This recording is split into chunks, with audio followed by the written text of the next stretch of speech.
Mel, let's talk a little bit about the receivers here. So I'm looking at the first ones coming off the board, but I think it's interesting. Why do you have the Eagles taking Jamar Chase before Smith? A mock draft, Molly, is who you talk to and what they think. And I'm a Devontae Smith guy, slightly over Jamar Chase. It's like A.J. Green, Julio Jones. We like them, but they're splitting hairs trying to figure out which one you like better when they came out. Same thing here with Jamar Chase and Devontae Smith, but people in the league that I've spoken to like Jamar Chase, and that's what you go by when you look at a mock. Will it happen that way? Who knows? Like I say, I have Devontae Smith going right behind Jamar Chase at 7 to the Detroit Lions. So Chase had that one spectacular year. He opted out. But he's got enormous talent, and he's a tough guy to handle in one-on-one situations. So for me, if you're the Philadelphia Eagles and you have Jalen Hurts now as your quarterback in year 2, and let's face it, this isn't year 5 and year 6 like it used to be when you really wanted quarterbacks to come into their own. Now it's year 2, year 3. So why not start that ball rolling for Hurts? If he's your guy and they believe in him, he's a winner, he's a leader. This team responded to him, as Max talked about. All of a sudden now you get Jamar Chase, you get Rager up to speed in year 2, and you keep those guys healthy, which you couldn't with last year, obviously, at a variety of positions. Lost 2 offensive linemen before the year even started. Now you give Hurts a fighting chance to have some success maybe as a year 2 quarterback, and then assess him at the end of the year to figure out if you have to find a quarterback if you don't think Hurts is going to be good enough. Let me go back to Justin Fields, because you got him at number 3 with Carolina. The Jets, they've got the number 2 pick.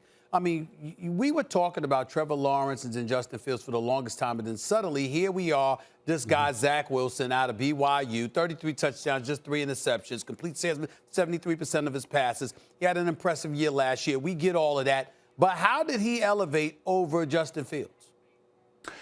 Certainly the kind of year he had, which you talked about the numbers, Stephen A., against subpar competition has been my take on it. And I watched Zach Wilson. He came back. He had that shoulder surgery in 2019, built up his body stronger, was much better in terms of awareness in the pocket, eliminated the fumbles, which had haunted him a bit, and some bad interceptions. They all went away. So all of a sudden now you see this guy spinning it with great arm strength, mobility, basketball player in high school, and Justin Fields had those 2 subpar games. And people are saying all of a sudden, I didn't. I stood firm with Justin Fields as the second highest rated quarterback, but the consensus around the league is it's going to be Zach Wilson taken ahead of Justin Fields at the 2nd spot in the draft. And that's what a mock draft is. And I have Justin Fields with Carolina trading up. And some people think Trey Lance is a more highly regarded quarterback prospect or higher on the ratings board than Justin Fields, Stephen A. So Justin Fields, has taken a few hits in terms of the rankings for some people. For me, though, he remains the second highest rated quarterback. I get the feeling someone's going to get a real good value in this draft on Justin Fields, Mel. I want to talk about Waddle, because of all the receivers that you've mentioned, the guy who reminds me most of Tyreek Hill, right? Like the different kind of, ooh, that guy can change a game kind of talent, to me looks like Waddle. What are your thoughts on Waddle and where he's going?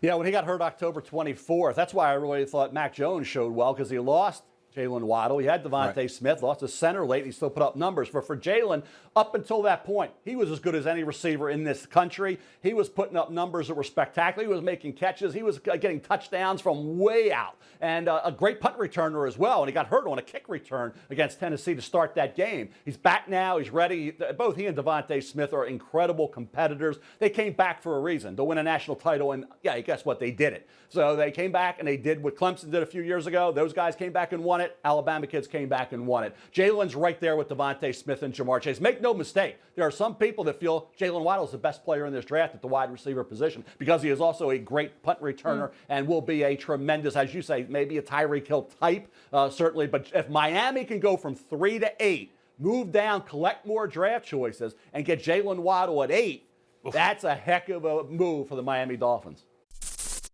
Thanks for watching ESPN on YouTube. For live streaming sports and premium content, subscribe to ESPN+.